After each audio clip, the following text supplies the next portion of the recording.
What is up, YouTube? This is AlphonZeus of Team Gradelock here with another episode of Team Gradelock Unlocks the Week. We're going to be going over the latest Cardfight Vanguard episode, Ride 158, as well as results from our local and any more news that we have from Team Gradelock to you, our subscribers. So let's get right into it. Ride 158, spoiler alert, you haven't seen the episode yet, please pause and close the video, go watch that episode, and come back right here so we can discuss about it. Of course, if you don't know that, please click on the link in the description down below so you can skip right to the results of our local. So, Ride 158, Ren's Desire. This is a hype generator. Pretty much a push for the final arc. I'm not exactly sure what's going to happen here, but it seems that, damn, this was quite the episode.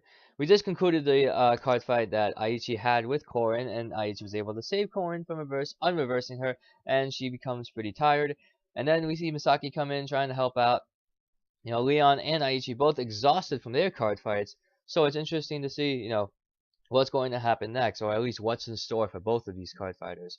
And when Misaki shows up, definitely she wants to take care of Aichi, just watch over him for a bit until he recovers. But then Aichi ends up going for a different route where it's just like, no, I want to protect you. And then all of a sudden everybody that were shippers for Aichi and Misaki is saying, oh, and then 2 seconds later it was just, but you, Shingo, Naoki, okay, well, kind of killed the momentum there.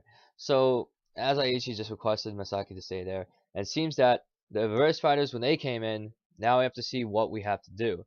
These three, two of which are tired, have to go up against a group of reverse fighters who, even though they're nobodies, you definitely don't want to get double crit by that. And scene change. But we see the reappearance of a team reunited. We get to see Team Foo Fighters AO4 back in the spotlight in the building. We see Kyo, we see Asuka, we see Tetsu, and we see Ren, all here to kick some ass. So when they show up, we already have Tetsu, Kyo, and Asuka going up against the reverse fighters, helping out Misaki and Leon if he can get back into the fight, just to kind of ward off and just keep on winning and beating them up. While Ren and Aichi end up going to the top to deal with Takudo and Kai. So it's gonna be a really crazy, epic final battle. I'm not even sure, but you know what? Here's what's gonna happen.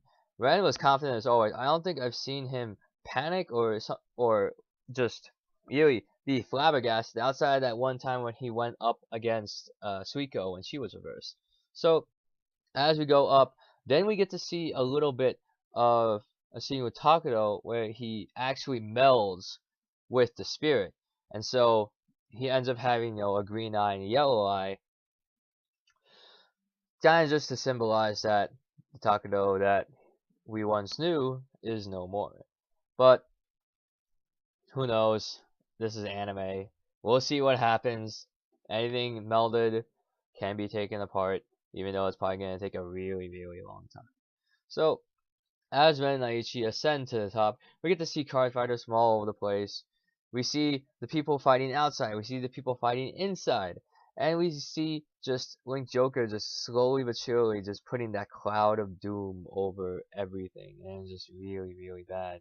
So, once they get to the top floor, Aichi and Ren notice that the platform rises to the top.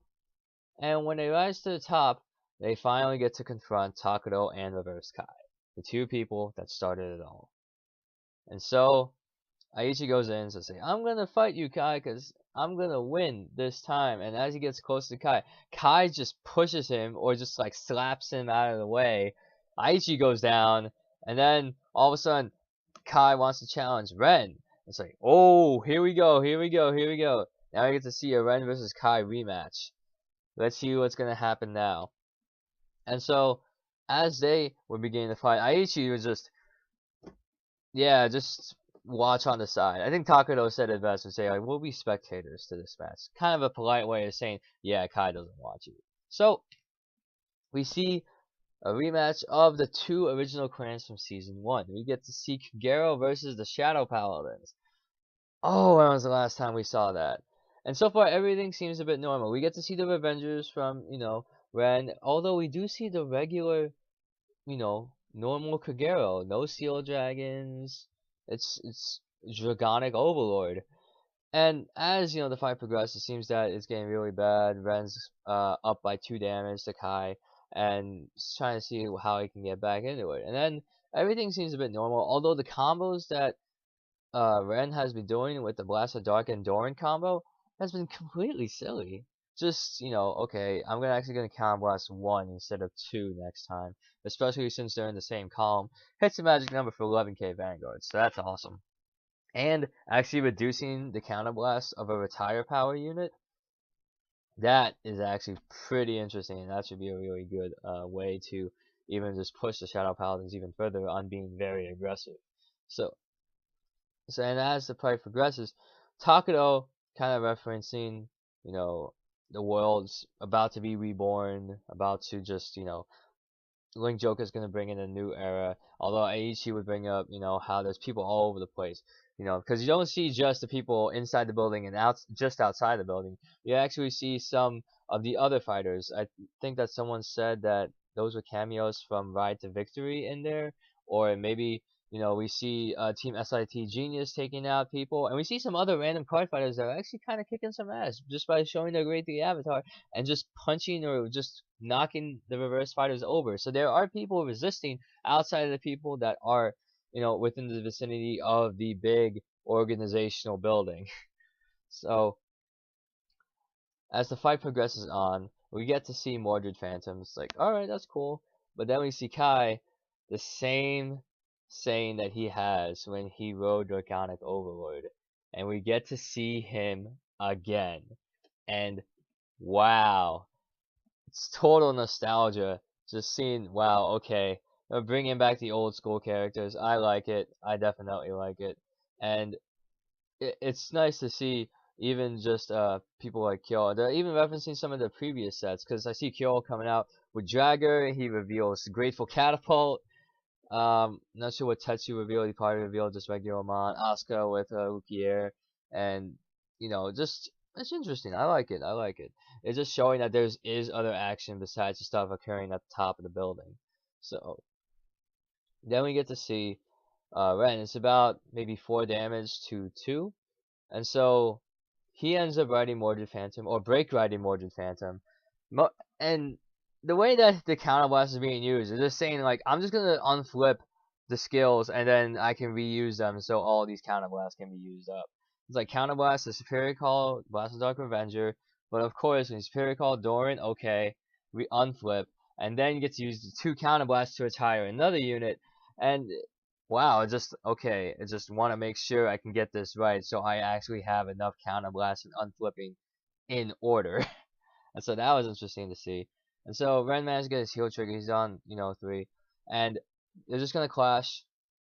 But who knows what's going to happen next? Well, I saw the preview for next week's episode. And now they're going to reveal their strongest cards. Their strongest cards that I'm not sure how it's going to end. Or, if Ren wins, I'll be happy. But if not, that's alright. Because plot armor. What can you do about that?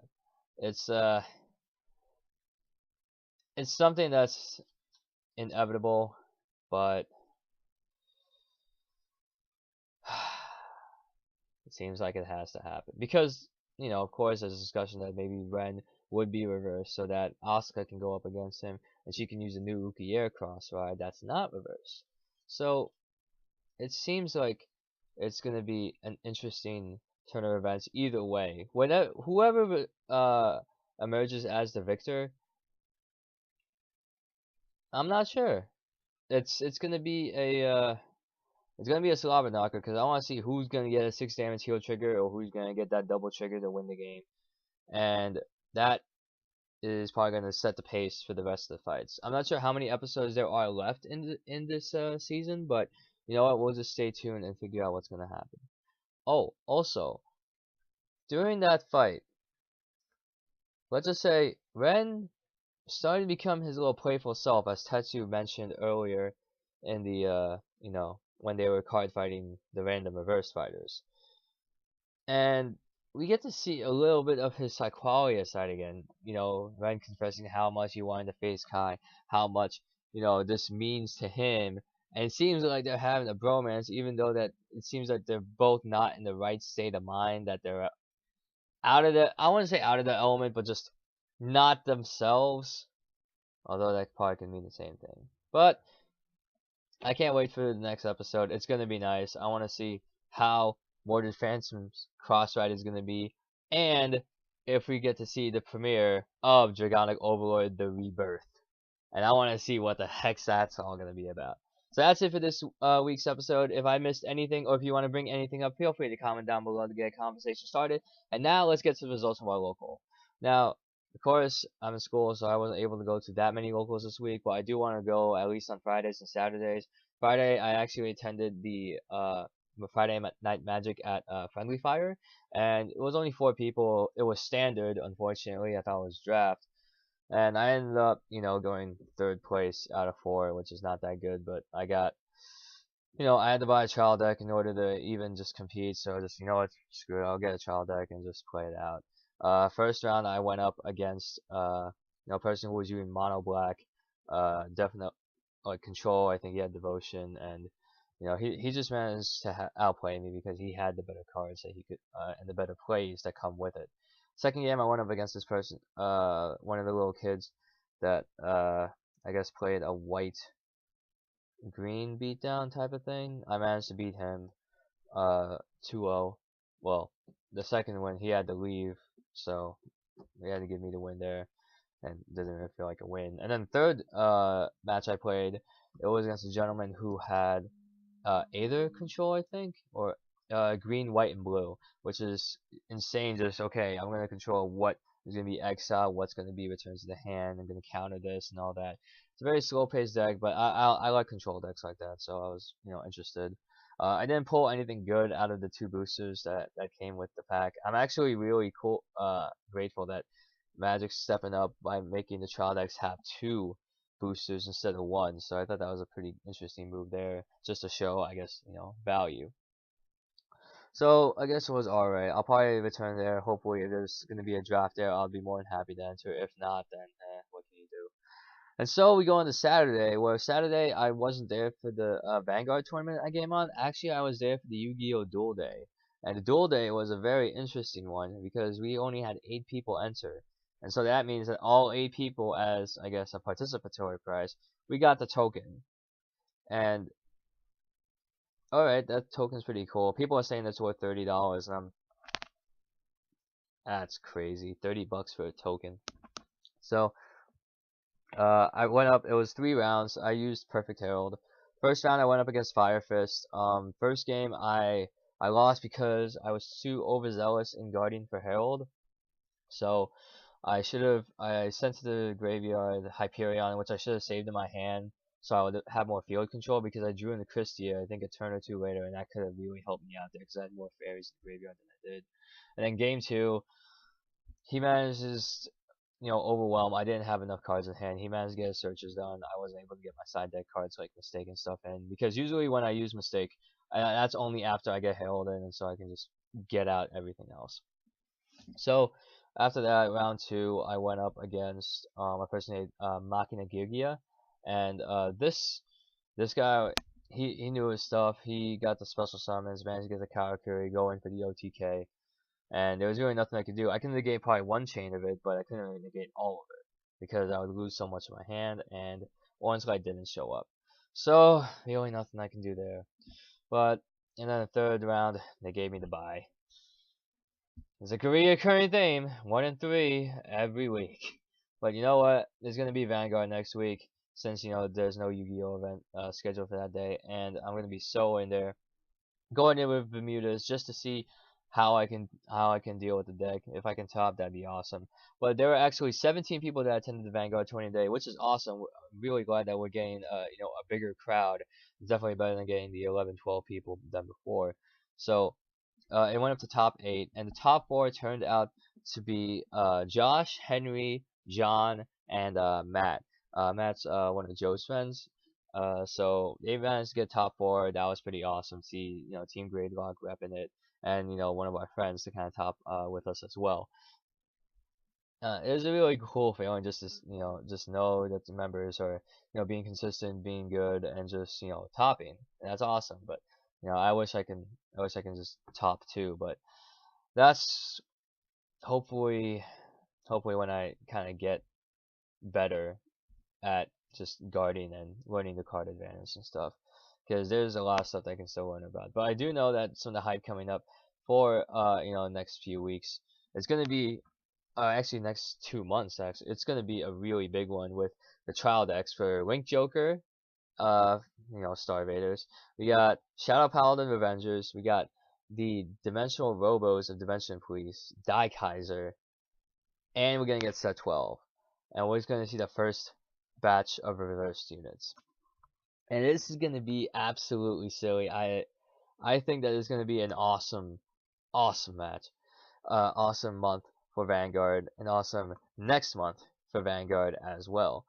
Because we're gonna see pretty big growth in Dark Irregulars and Pale Moon, since you both get Amon reverse and Lugier reverse. You're gonna see some Link Jokers in there. I actually, like before, I got my trial decks all set up, and I'm probably gonna get the Infinite Zero sleeves to accompany along with that. So I'm probably gonna be playing Link Joker for quite a while, but at least up until that time, I'll just play a Bermuda Triangle, just see how I do with it, and then if not, we'll probably go on to something next. And yeah, I think that'll be it for at least the Vanguard side of things for Yu-Gi-Oh and Magic or Kaijudo or whatnot. For Yu-Gi-Oh, yes, with the YCS that's gonna be happening down in Georgia, I'm definitely gonna keep a look into there, see if Bujins can confirm their place at the top of the meta, and see what other decks are gonna accompany that, because Mermails and Firefist, they're gonna be up there. And then you're gonna have Gravekeepers, which have their support, and dear God, that Secret Trap is stupidly crazy, and you gotta run 2 or 3 of those. It's a given.